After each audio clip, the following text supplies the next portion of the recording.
Hi, this is Christopher Wook from Android Authority, and we're here with a review of the Lenovo IdeaTab A2109. A little while back, we reviewed the IdeaTab S2110, which is Lenovo's answer to the Asus Transformer series. This little guy is kind of their answer to the Nexus 7, but with a larger 9-inch screen. We'll talk about whether or not that's a good thing later on. The IdeaTab A2109 retails for around $259. With the 16GB version of the Nexus 7 now selling for just $199, the 16GB version of this doesn't look as good as it would have a month or two ago.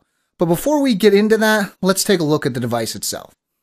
As you can see, the A2109 isn't really as sleek as some of the other tablets we've seen recently, but it's far from ugly. On the front of the device, we find the screen and the 1.3 megapixel front camera.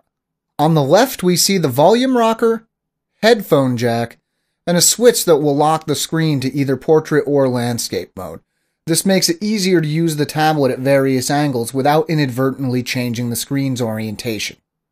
On the right side, we find two ports, one micro USB and one mini HDMI port. On the top of the tablet, we find the power switch, while nothing is located on the bottom of the device. Finally, on the back of the device, we find the 3 megapixel rear camera and the speakers, along with their SRS WOW branding.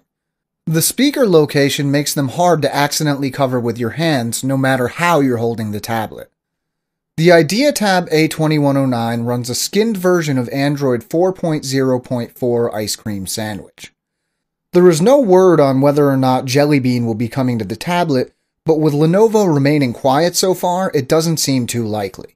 While a lot of users prefer stock Android, especially on tablets, Lenovo's skin doesn't seem to negatively impact performance too much. Unlike the S2110 we reviewed, there is no lag when scrolling through the home screens or the app drawer. In general, the tablet's performance is good. The quad-core Tegra 3 processor makes 3D gaming very smooth, and in our testing we never noticed any significant slowdowns, even with resource-intensive apps and games. As with most tablets, there is nothing especially wonderful about the 3 megapixel camera on the back of the A2109. Sure enough, it does take photos, but it doesn't do anything especially impressive with them. While the camera is capable of capturing 1080p video, the low frame rate makes it nearly unusable. Like the other Lenovo tablet we looked at recently, the build quality of the IdeaTab A2109 is very solid. The tablet doesn't bend or flex even when you apply more pressure than you would in normal use. There is a downside here, however. That solid build makes the tablet heavier than a lot of its peers, and this weight combined with the slightly bulky build makes holding the tablet for extended periods of time uncomfortable. There is one other problem related to build quality, and it lies in the motor that provides the tablet's haptic feedback. A loud buzzing is apparent whenever haptic feedback occurs, and it seems to get louder depending on where on the screen you tap. Instead of feeling like the tablet is vibrating, it's very clear that it's just a tiny motor in the lower left side of the tablet.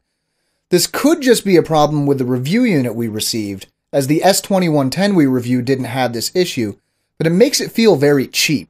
The A2109 shares its screen resolution with the Nexus 7, but because it uses a 9-inch screen instead of a 7-inch screen, there is a loss in pixel density, and text and images don't look as clear as a result.